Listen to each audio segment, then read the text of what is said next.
Wa alaikum salam Khadija. Sannan ka. Yawwa sanni ya gida. Lafiya kwado. Ya sallah. Hege baki. Ya tabi ya bar wawa da bai.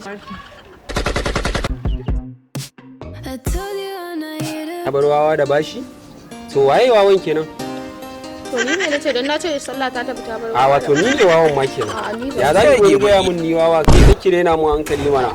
Ya zan wani wannan ki zo ki wani gaya mun wai sallah ta tafi ta bar wawa da bashi. Waye wawan? Ni ne. Nace waye wawan? Shan nace wawa. Nace Inna lillahi wa inna ilaihi raji'un.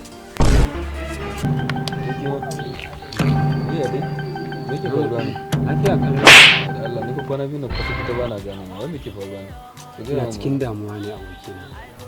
Ka san kaska gurinsa na je ne aron kuɗi naira 10,000. To na kai wa Khadija ta yi kuɗin ɗinki da shi da sauran hidindimin sallah. So gaskiya ina cikin damuwa. Ka san kaska ba imani ne da shi ba. To kai za aboki na me kai ka aron kuɗi a wurin wannan mutum kaska.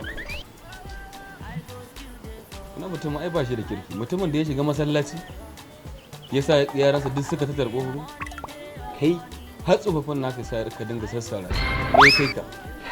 Ba shi da kirki wannan mutumin da zai shi. Ina cikin damuwa. Ni kaɗai na san abin da yake damuwa. To yanzu akwai da shi.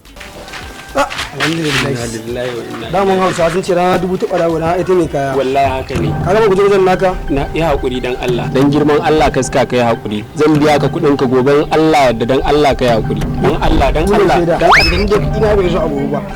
Ba ina ku gama wannan ba Allah ina Allah na kai haƙuri. Zan biya ka kuɗin ka zuwa gobe insha Allah. Kai haƙuri. Saboda Allah ma da ba zan wasu ina sassace ka sa wani ka da kayan da ba da wani ka da insha Allah zan biya ka.